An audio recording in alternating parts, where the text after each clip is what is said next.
Bonjour, je m'appelle Claudine Fostier, j'ai 30 ans et j'ai étudié en éducation spécialisée.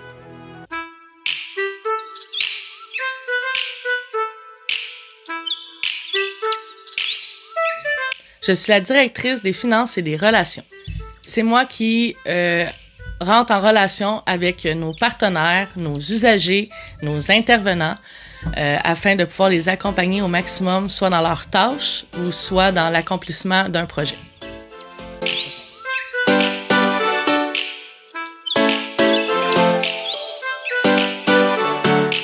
C'est de motiver les gens, de leur donner le sourire le matin s'ils l'ont pas, donc mettre la bonne humeur dans la place. Je dirais que mon rôle aussi, c'est d'offrir un soutien aux intervenantes de milieu quand ils accompagnent des aînés. Je pourrais aussi dire qu'au niveau des partenaires, c'est des aider à promouvoir leur organisme, leur service, afin de les faire bénéficier au maximum d'aînés.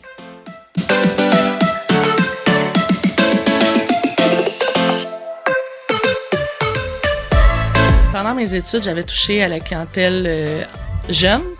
J'ai touché aux adolescents. J'ai été dans le milieu auprès des adolescents.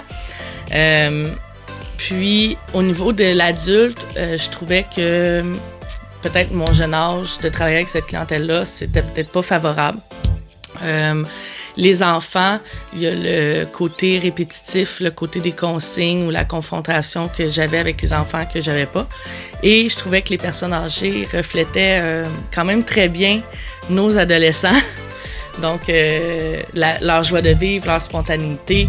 Fait que les aînés, c'est vraiment pour ça que je suis allée avec eux. Le sans filtre aussi, je suis une personne qui n'a pas vraiment de filtre et souvent, on se dit « Ah, je peux pas parler de tel sujet avec telle personne », mais pourtant, avec les aînés, ben c'est ça, j'ai pas peur de pas avoir de filtre parce qu'ils ont tout vu passer.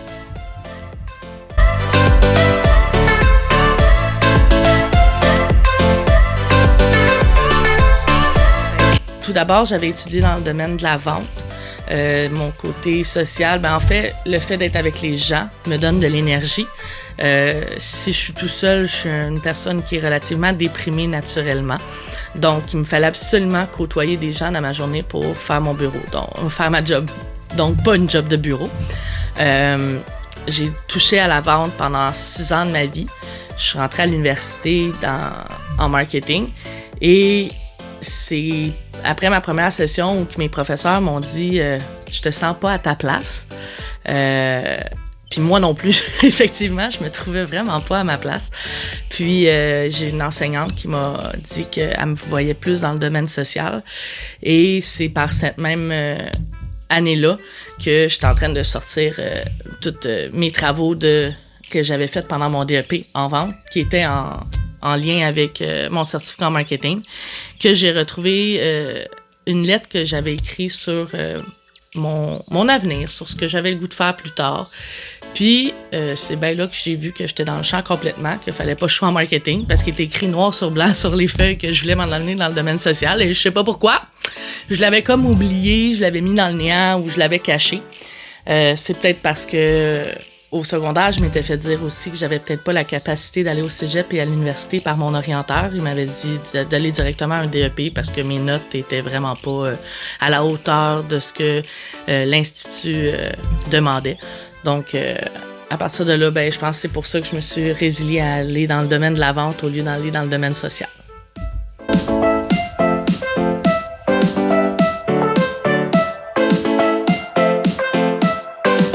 Le communautaire, je dirais pour leur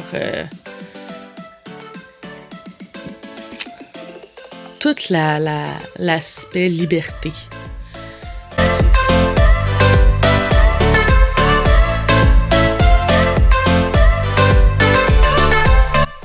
Plein de grandes choses.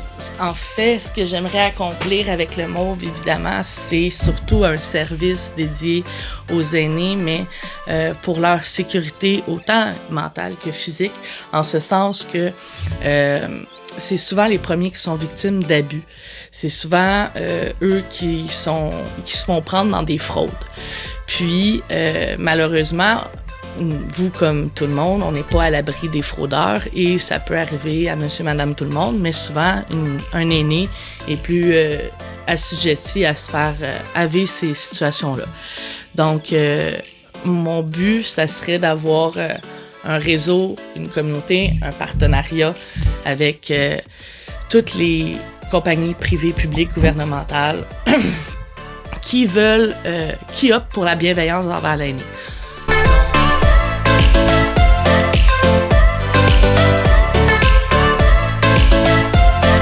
Ça serait d'avoir des gens qui ont à cœur la bienveillance des aînés et qui sont pas là pour en abuser.